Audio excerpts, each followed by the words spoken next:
Hello everyone, this is Nate82. I am doing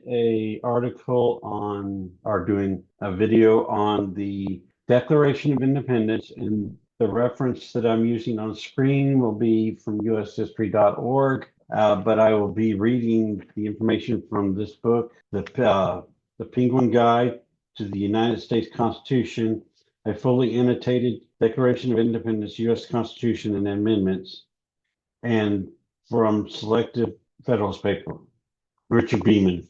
The notes in the text. The text in this edition are based upon the transcripts of the Declaration of Independence and the U.S. Constitution in the National Archives and Recorded Records Administration, and on Jacob E. Cook's edition of the Federalist Papers. In some cases, the punctuation in the documents reprinted in this edition has been altered for the purposes of consistency and clarity. The 18th century spelling in the original documents has been retained following practice in Jacob E. Cook's The Federalist, the English edition omits the original titles in each of the three essays reproduced in from the Federalist Paper. And the Federalist Papers was written over almost a little over a year. I forget how long it was, but it's like October to May, and it was different. Thomas Jefferson, hold on, let me pull this up.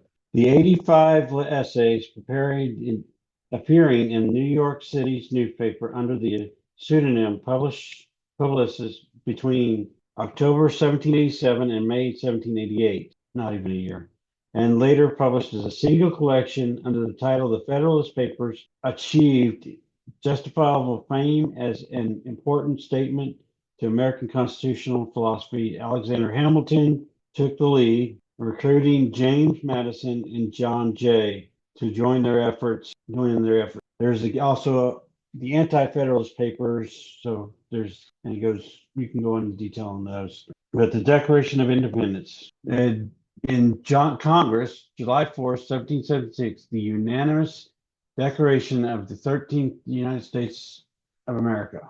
Okay.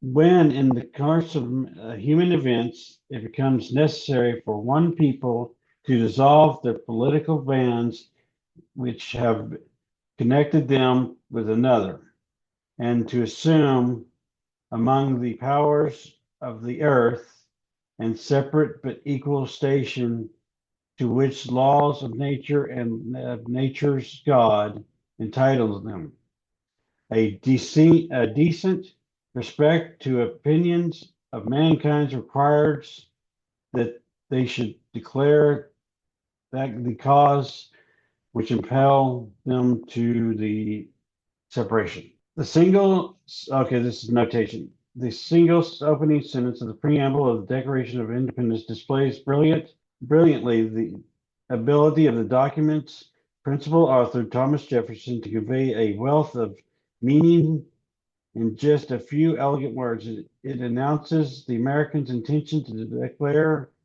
declaring their independence and of dissolving the political bands that had connected them to England.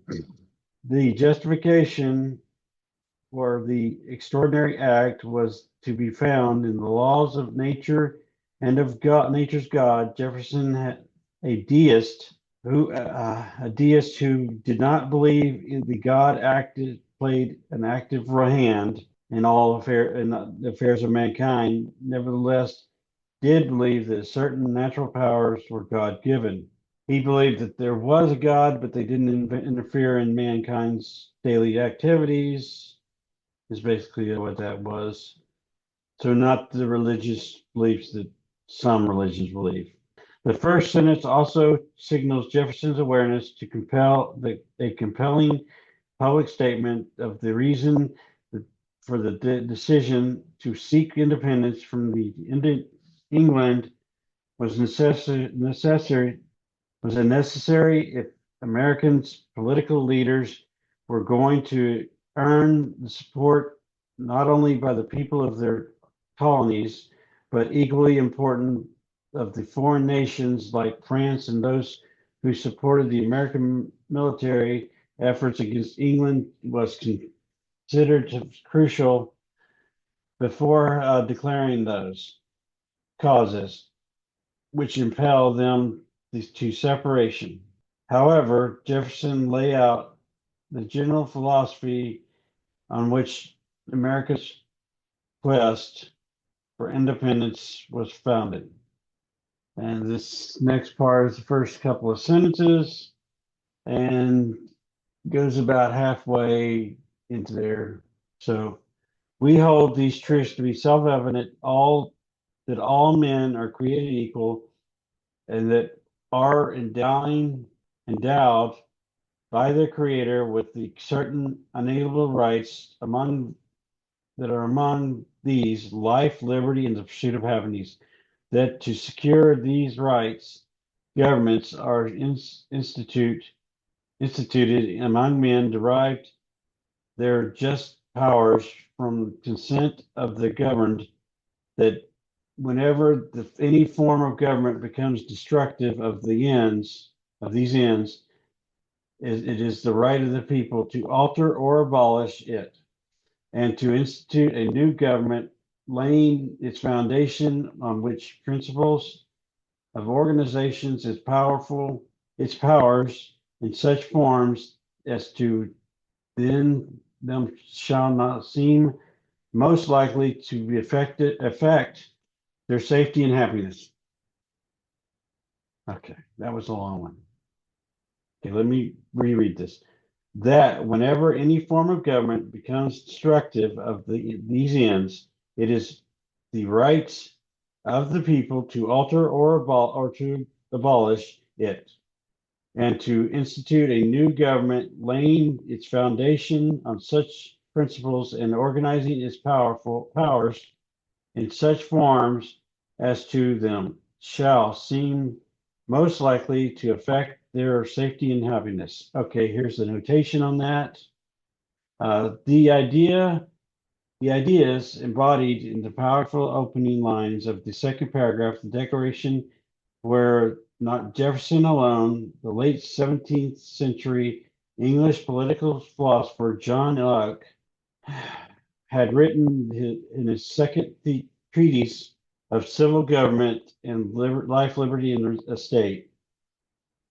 Among these, the natural rights of the mankind, life, liberty, and estate were among the natural rights of mankind, and where rights that existed even before governments were created at a time when mankind was living in the state of nature. Jefferson, fellow Virginia George Mason, following Locke, had included in the preamble of the Virginia Declaration of Rights, penned just a few weeks before Jefferson wrote the Declaration of Independence, that all men are by nature equally free and independent of their certain inherited rights, which he described as the enjoyment of life, liberty, with the means of acquiring and possessing property, and the pursuing and obtaining of happiness and safety. But Jefferson's language has more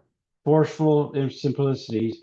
The assertion that all men are created equal was in 1776 more an as yet unfulfilled promise than a statement of political fact, but helped define the happiness amongst aspirations of the American nation throughout the history.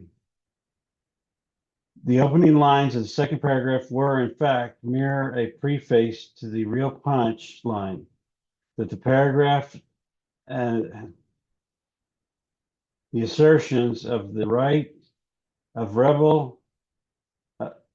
to rebel against government of England.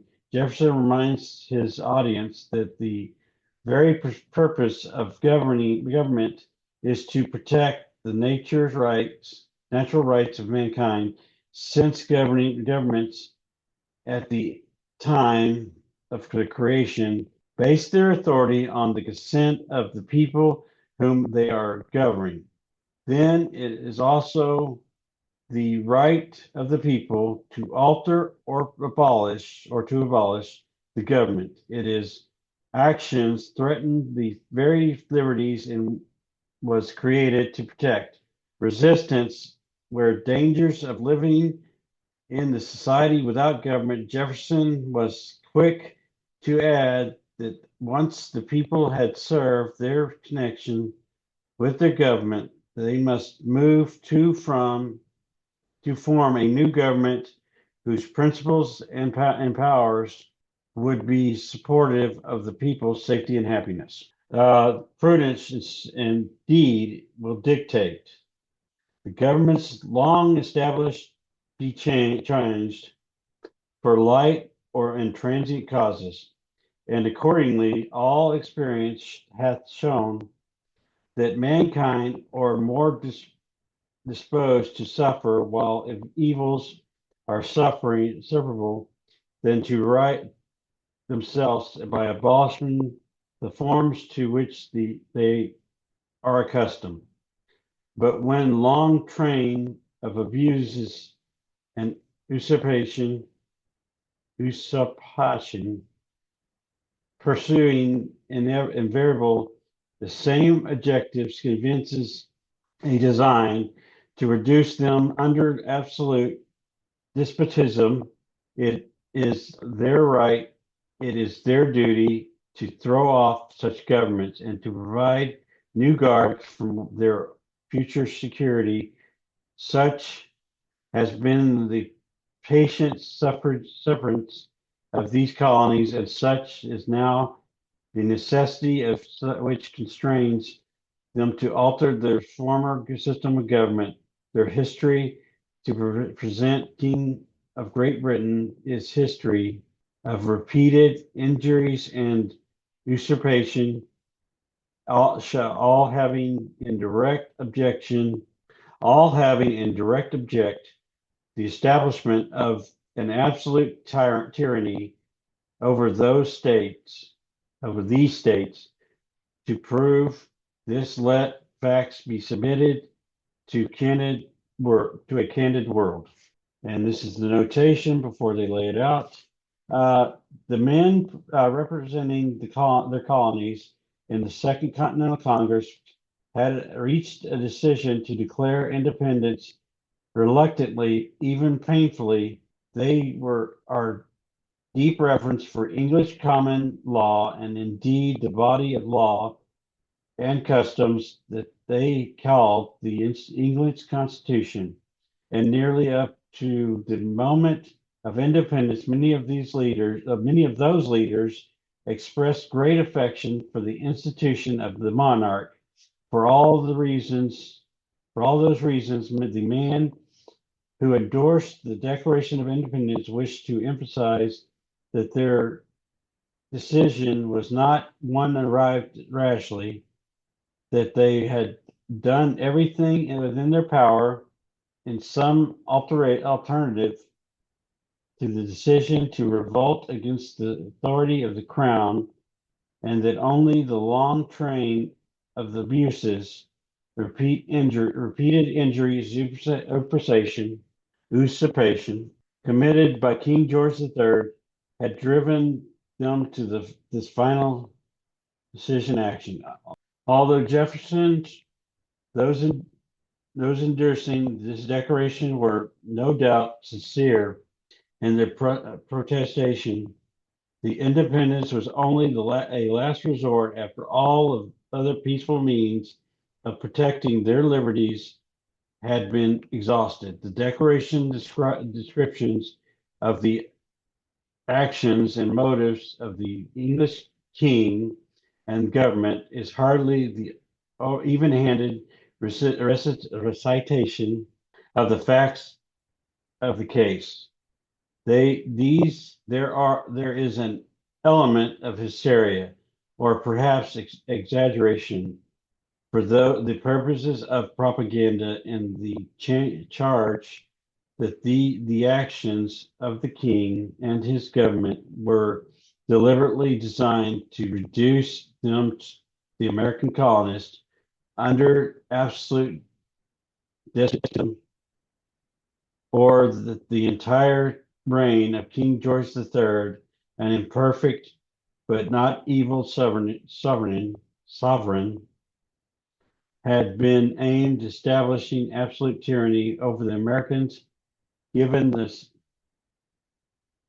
but given the purpose of declaration to persuade any uncertain American public to revolution was the last and best hope for persuading foreign nations to give their aid of that revolution. Even-handedness was not Jefferson's highest priority, and so what followed was the long list taking up more than two-thirds of the whole document. Excuse me, of the grievances that had impelled Americans to take action in desperate measure. Okay, and now we're going to start the grievances. And each one in my book, they're numbered, and this one they're not. So I'll just read them off without the numbers so you know where I am. Has refused his assent to laws the most wholesome and necessary for the public good. He has forbidden his governors to pass laws of immediate and pressing importance unless suspended in their operations until his assent should be obtained, and when so suspended, he has utterly neglected to attend to them. He refuses to pass other laws for the accommodation of the large districts of people unless those people would relinquish their rights representation in the legislature, a right inestimable to them and formidable to the tyrants only. He has called together legislative bodies to place unusual, uncomfortable, and distant from the depository of their public record for the sole purposes of fatiguing them into compliance with his measures. He has dissolved representative houses repeatedly for opposing with mainly firmness his invasion on the rights of the people.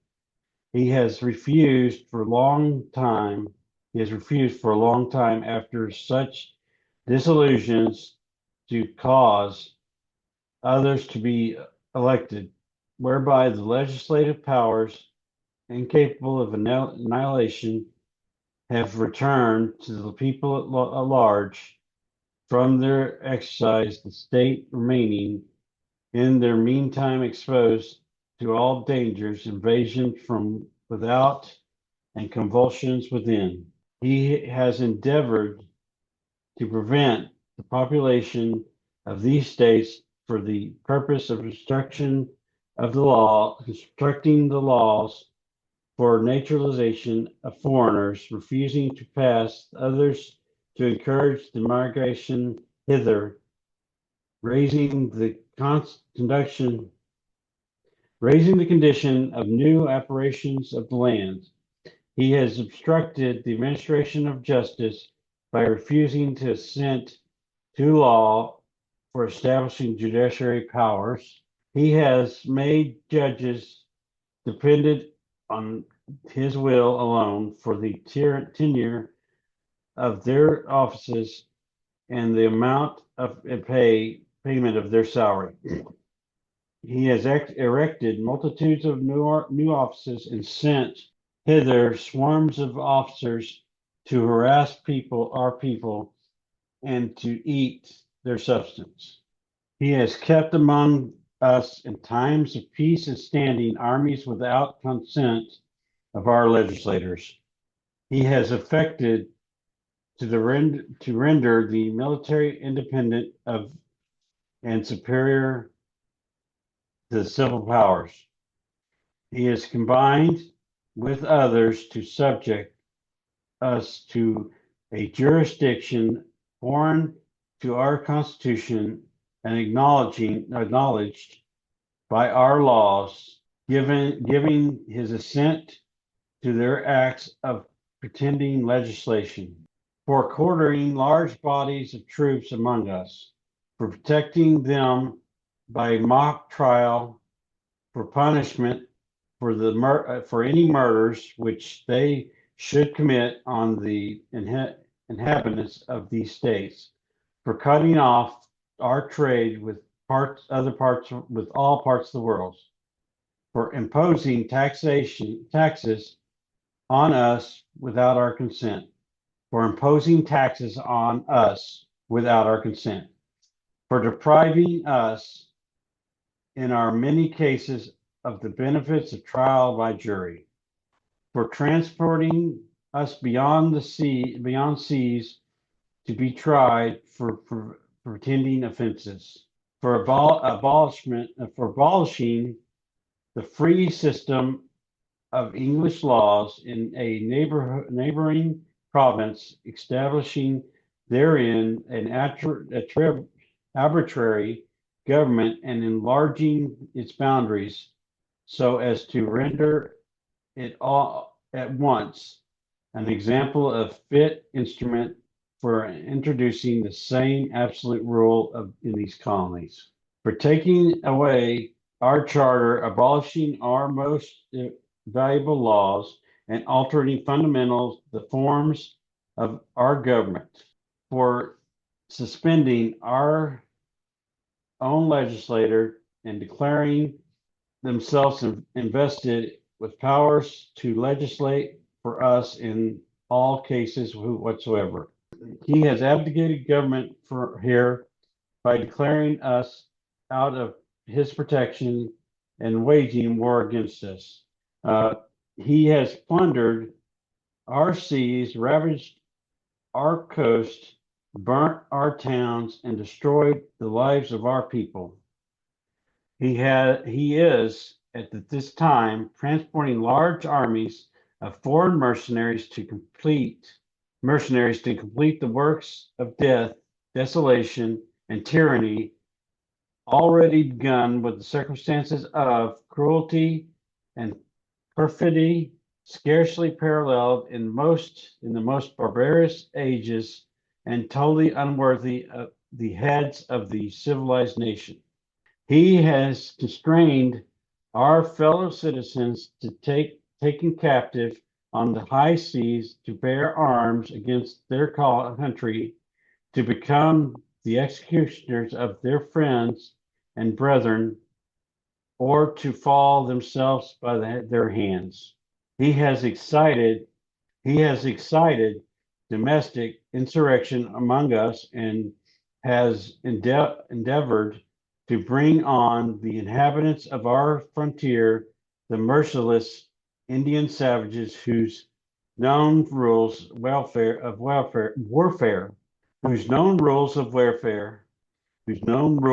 welfare is an undistinguished destruction of age and sexist conditions. The opening paragraphs of the Declaration displayed the talents of Thomas Jefferson, literary style, and this is a note, by the way, a politically philosopher. In the list of specific grievances, we see Jefferson, the lawyer, at work. It is exhaustive and wholly one-sided. The Bill of Indictments of the British rule of America. On the one hand, there is a monotony to the recitation of each 27 grievances, but on the other hand, it is a list of grievances accumulates. Jefferson's tone, much like that of a prosecuting attorney delivering his summation to the jury, grows steadily more belligerent, more hated in the sense of outrage at the British depredation, nor is it merely the British actions that illicitly contempt, even worse, is the British intent. The British government and the British king in particular are portrayed as guilty not merely of bad policies, but also of proceeding with malevolent motives. The grievance laid out, the declarations are not merely constitutional, they are also intensely personal. In the years leading up to the independence, the colonists directed most of their petitions, complaints at the British Parliament. They often prefaced those petitions to Parliament with expressions of their pride and loyalty to subjects, their affection, even reverence for both the institution of the monarch and the person of the monarch himself, King George III. But by 1776, the Americans had reached the point where they were denying that Parliament and had any authority over their whatsoever. If Parliament had no authority, then why even waste time addressing that body? Consistent with its denial of parliamentary authority, the declaration studiously avoids any mention of Americas as British subjects. It speaks of Americans' fundamental rights as a people, and it lays the blame for the people's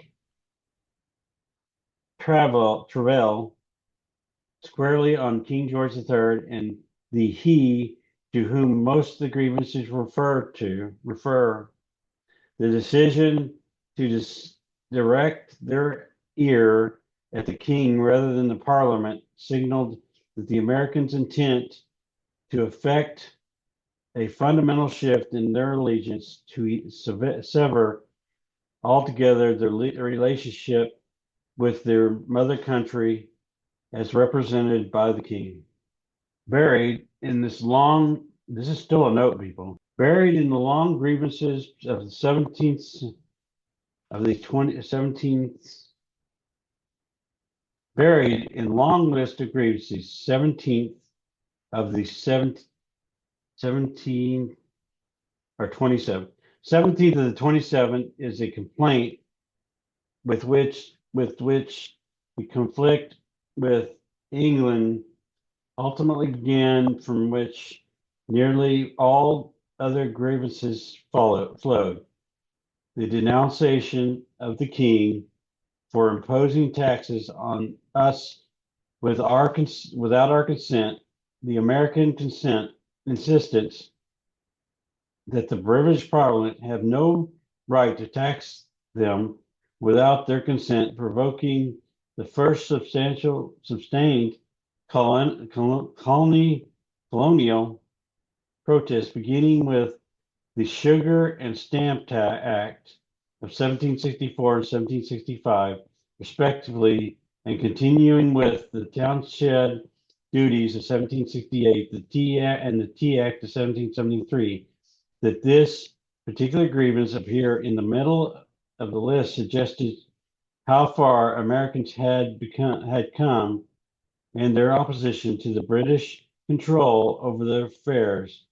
The British attempt to tax the colonies were an important catalyst for what would ultimately become revolution. But they were only that. The real cause of the American Revolution went much deeper to the very idea that only Americans themselves could be responsible for their own grievances. There were several grievances that emerged as a direct consequence of the British decision to tax the colonies.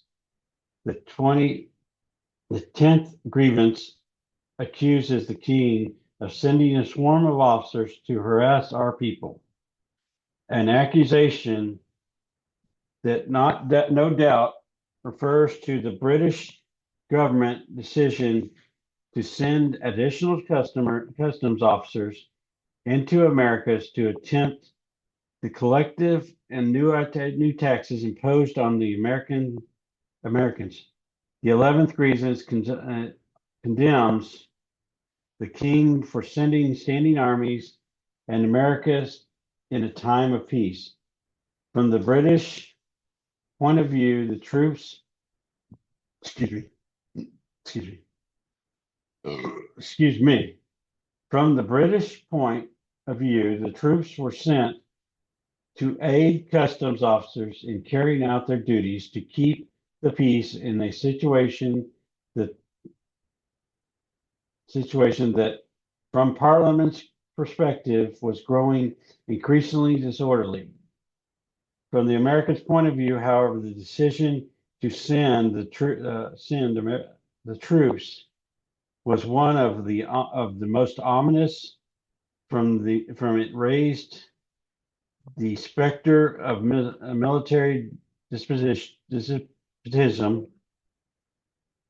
and made an already volatile situation even more so.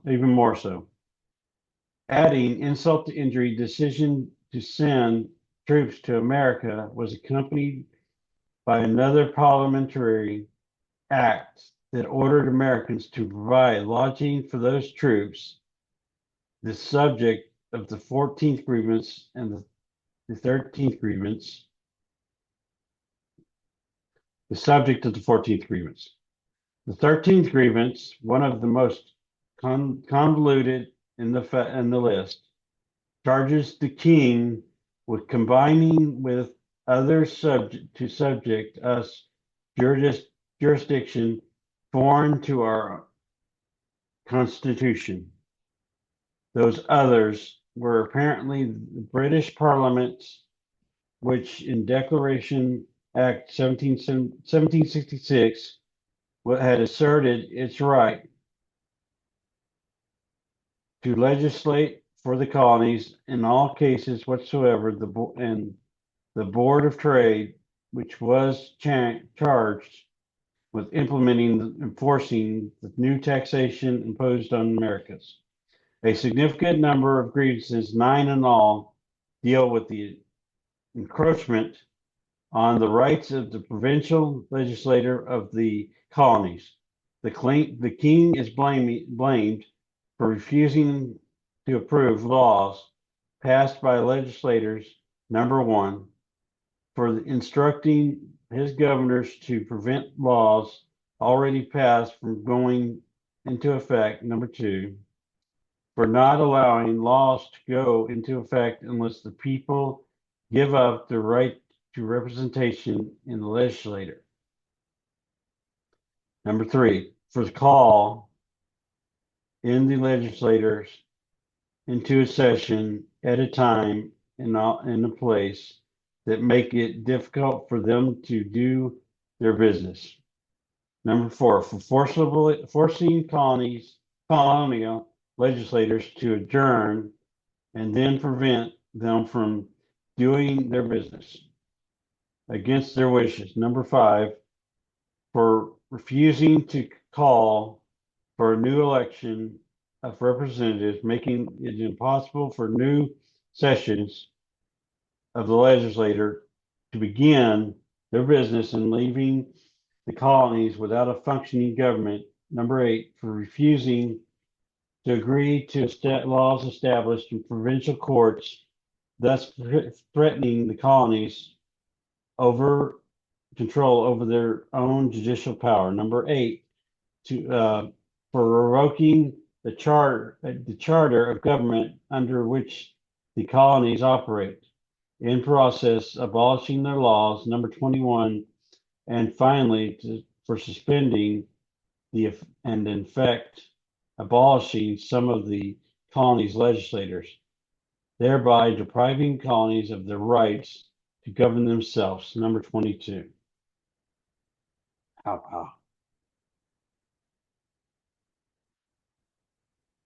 It is not at all surprising that the Declaration of Independence would devote so much space in the list of specific reasons to encroach on the provincial legislators. Nearly all of the members of the Continental Congress who signed the Declaration were members of those legislators.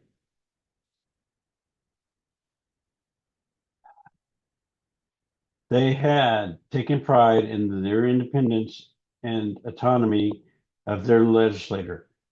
They considered them to be American versions of the House of Commons, but as the conflict with England escalated, royal governors and other agents of the king not only threatened the independence and autonomy of the colony legislators, but also prestige and power of the provincial legislators themselves. The American viewed these encroachments on their legislators therefore not merely as constitutional threats, but also as intentional personal assaults on the prestige and dignity.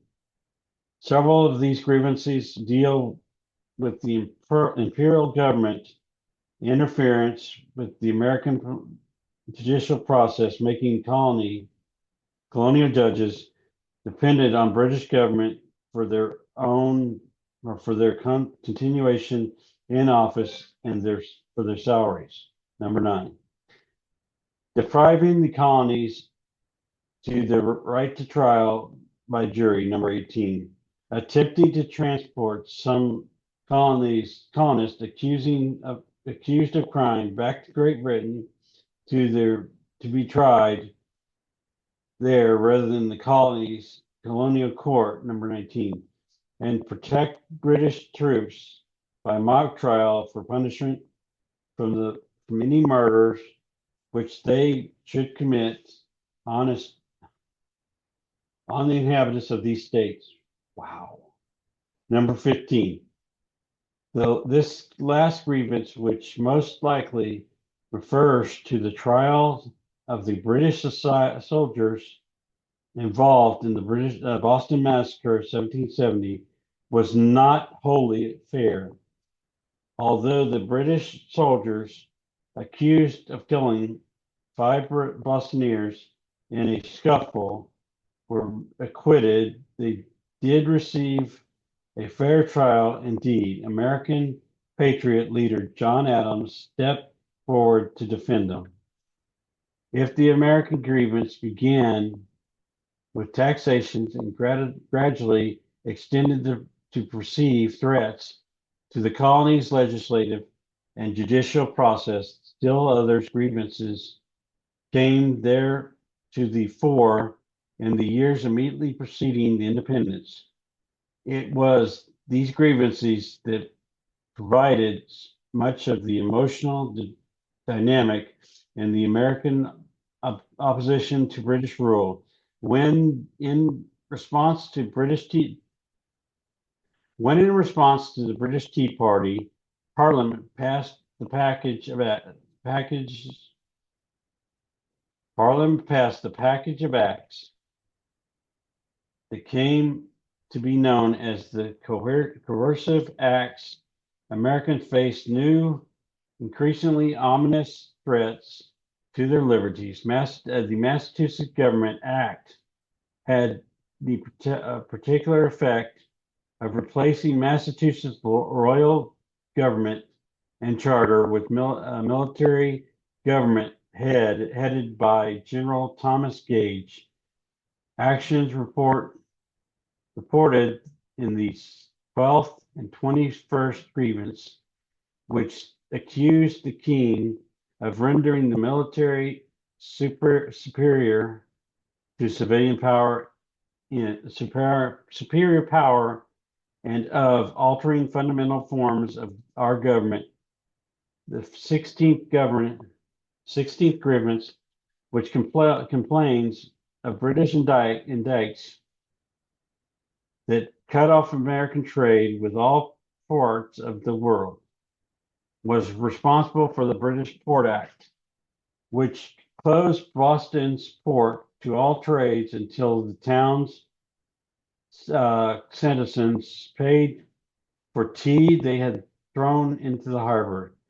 The 20th grievance amounted to a broad-brushed and somewhat unfair attack of the Quebec Act.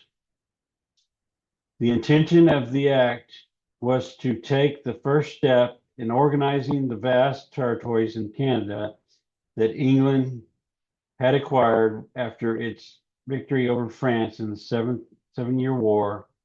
The act made no provision for present assembly in the territory, a step the Americans interpreted or perhaps misrepresentative as a prelude to an attack of all representative government in the 13 mainland colonies, English colonies.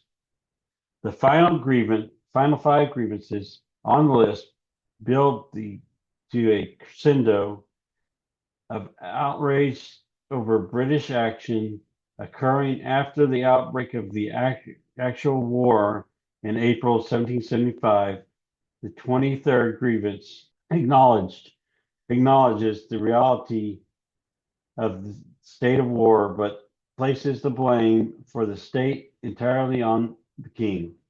The 24th grievance was its charge that the king, as plundered our seas, ravaged our coast, burnt our towns, and destroyed our lives of our people, may have been technically true, for that it is the nature of warfare, but it was certainly one-sided depiction of the growing military conflict between the two sides.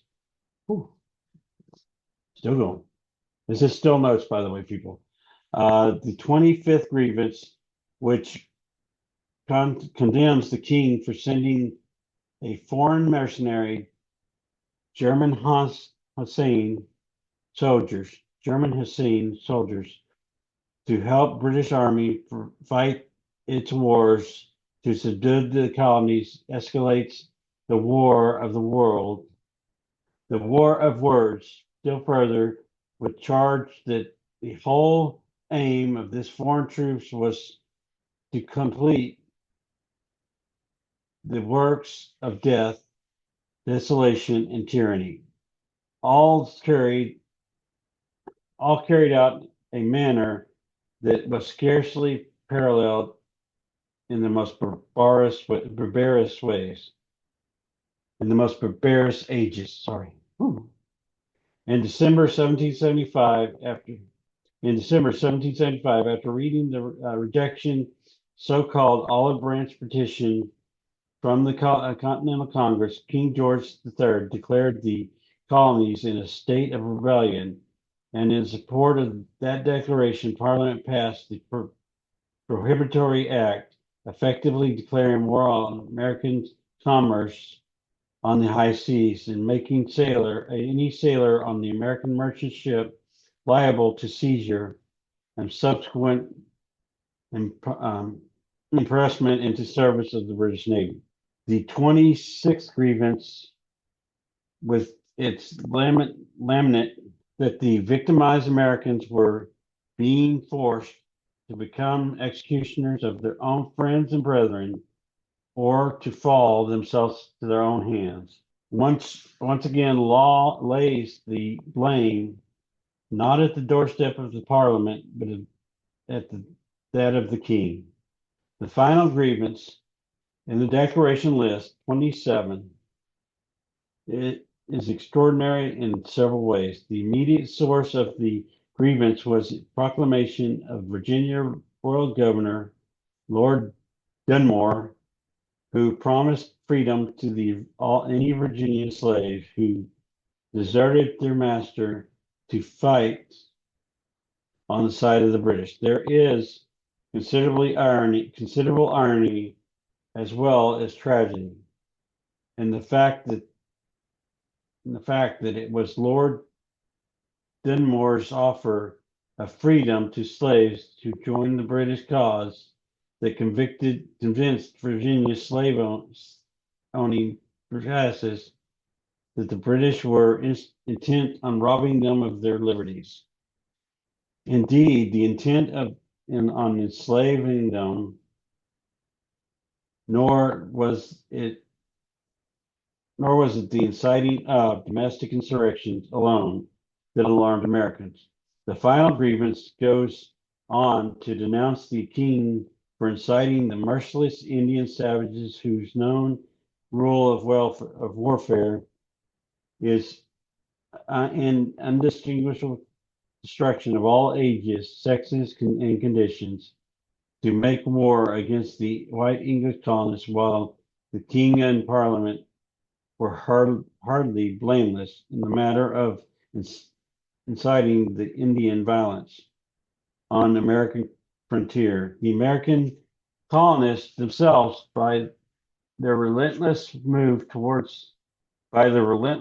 westward onto Indian lands, these are the words in the book. This is not what did most of the inciting, and the description of the known rule of warfare and the description of the known rule of warfare of the merciless Indian savages as the most shocking ethno-centricity piece of the language to appear in any America's founding documents. Thomas Jefferson, when he penned those words, may have thought that they would strengthen his fellow colonists, committing to band together to fight the English foe, but the words would bring no credit upon the author. In the initial draft of the Declaration, Jefferson included one other item in the Bill of Indictments against the king. It is extraordinary, both in length and relative to the specific grievance in the Declaration and the passion in which its articulate read. This is in the draft. This is the initial draft. It's not. He has waged cruel war against human nature itself, violating its most sacred right of life and liberty in the pursuit in the persons of a distant people who never offended him, captivating and carrying them into slavery into another hemisphere, or to incur miserable death in their transportation thither.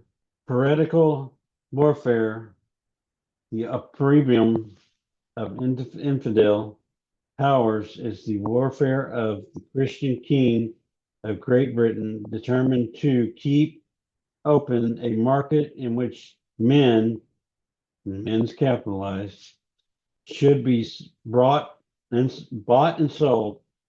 He has prostituted his negative and suppressed every legislative attempt to prohibit or restrain the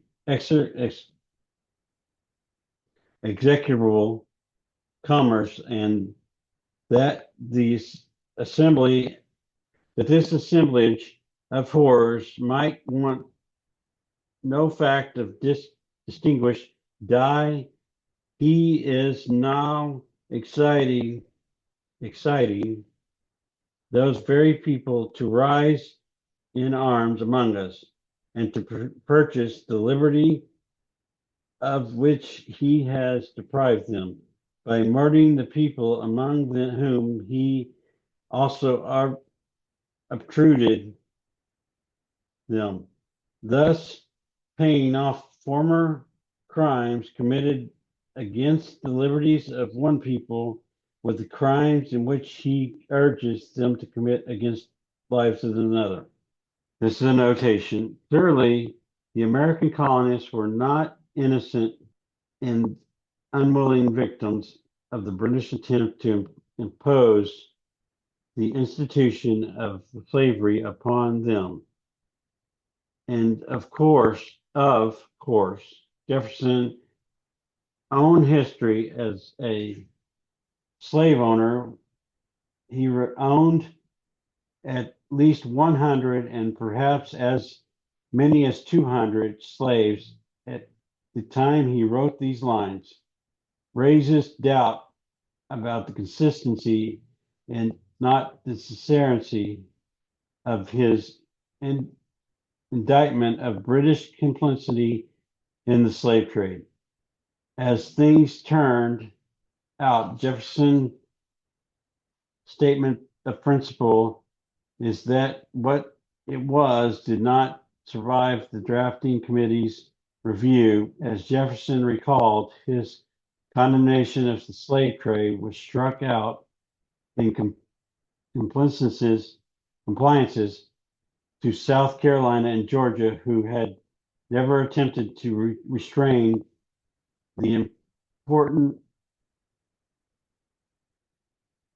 had attempted to restrain the importation of slaves, and who had, on the contrary, still wished to continue it. Okay. So basically, I'm looking at that. They didn't want slaves. Jefferson had slaves, and they were accusing the British of doing this. And I think if we really got down to it, what he was really pissed off about was England or Great Britain was stealing slaves from them to take over there and use to a different hemisphere, like depriving them right of having the slaves is basically what it comes down to. And I'm using their words and my opinion of what they were trying to do and what he's trying to say. And I think that's the way it was, and nobody said. Okay, now a new paragraph. And every stage of the opposition, we had petitioned for redress in the most humble terms. Our repeated petitions have been answered only by repeated injury. A prince whose character is thus marked by every act which may define tyrant is unfit to be a ruler of a free people, nor have when we been wanting in attention to our British brethren. We have warned them from time to time of the attempts by their legislator to extend the unwarrantable jurisdiction over us. We have reminded them of the circumstances of our immigration, EMIGRATION, and settlement here. We have appealed to their native justice and magnanimity, and we have conjured them by ties, our common kinder, to disavow the usurpation which would inevitably interpret our connections and correspondence. They too have been deaf to the voices of justice and consanguinity and consanguinity. We must therefore acquiesce in the necessity which denounces our separation and hold them as we hold the rest of mankind enemies in war and in peace of friends. A note, here's the notation. Having presented its bill indictment of the Declaration reminds its intended audience of the colonies had done everything possible to seek peaceful resolutions for the grievance, only to be rebuffed by further encroachment of their liberty. And once again, taking aim on George III, it notes that the ruler who is so deaf to begin legitimate plea to the legitimate pleas of the people is nothing other than tyrant, unfit to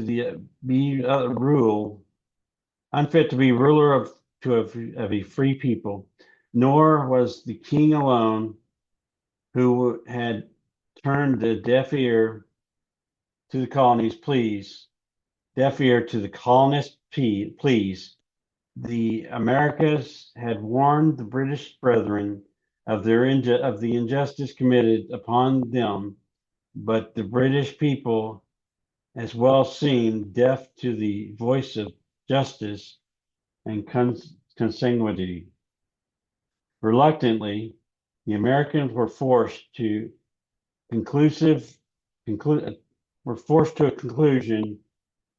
where we must hold them as we hold the rest of mankind, enemies in war, in peace and friends. This severance of the kinship between British subjects and of the King and people of America presented yet another step towards an inconceived separation between mother country and colonies. We, therefore, the representatives of the United States of America and General Congress Assembly, appeal to the Supreme Judge of the world for the rectitude of our intention due in the name of the by authority of the good people of these colonies solemnly published and declare that the United Colonies are and of right ought to be free and independent states, that they are absolved from all allegiances to the British Crown, and that all political connections between them and the state of Great Britain is and ought to be totally dissolved, and that is as free and independent states they have full power over the full power of levity of war, concluded peace, contract alliances, establish commerce, and to do all other acts and things which independent states may have right do, things which independent states may of right do. Wow, that's a weird word. And for the support of the Declaration with a firm reliance on the protection of divine providence, we mutually pledge to each other our lives and further fortunes and our sacred honor. And it is signed, we'll go by the screen up here. John Hancock signed, I guess he was the one who wrote it down and formalized it. New Hampshire, Josiah Bartlett, William Whipple, Matthew Thornton.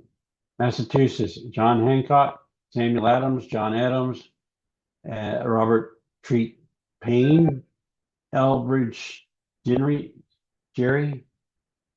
Elbridge Gerry, Rhode Island, Stephen Hopkins, William Ellery, Connecticut, Roger Sherman, Samuel Huntington, William Williams,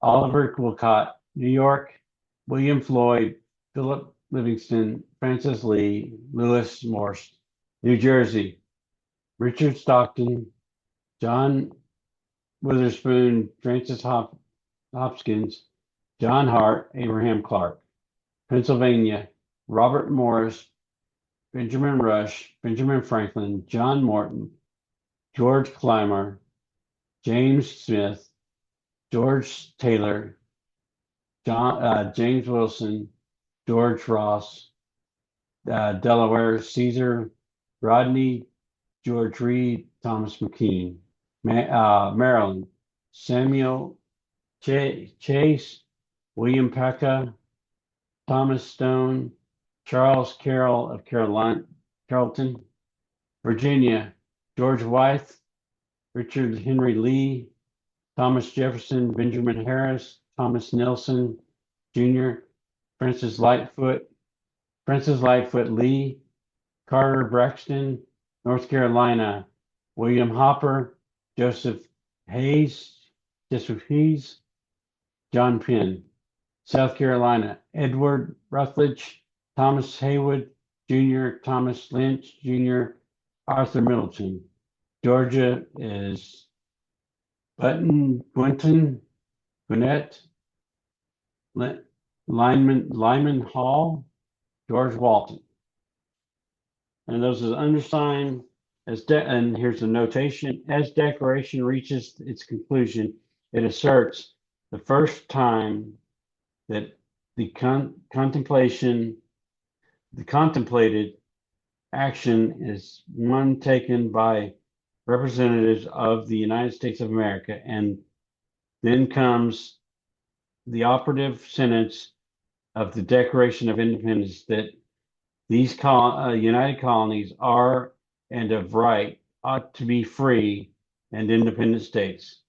They are no longer have any allegiance or obligation to the British Crown or British nation. Implicitly in the final two sentences of the document is promised, whose means of fulfillment was that at the moment very much unknown. The United Colonies were not only declaring their independence, but stating their intention as an independent of the United States to carry out a war against one of the world's most formidable militaries, to negotiate a successful peace, to make alliances with other nations, to promote commerce, and do all other acts and things which independent states may of right do. The American intended not only to form independent states, but also to find ways in which those independent states would unite in common cause and to fulfill their community commitments to the common cause. The Americans, in the final line of the Declaration of Independence, pledged to each other our lives, our fortune, and our sacred honor. And that's basically the Constitution or the Declaration of Independence as it stands. So yeah, it's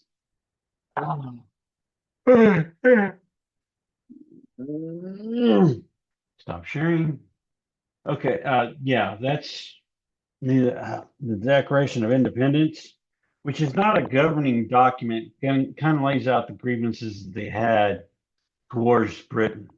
And yes, it was written by lawyers, so it was written to make Britain in a bad light. Was what they were saying wrong? No, not entirely, but it was more to the colony's perception. And they were basically doing a grievances if it's a court of laws, which why they did it that way. So you have heard the Declaration of Independence and it's the notations about what it means. Tell me in the comments what you think, and we'll go from there. Thank you for your time. Like, share, follow, and subscribe where you can. All my link tree has all my different social accounts. And remember, you are loved no matter what you do. Thank you. Goodbye.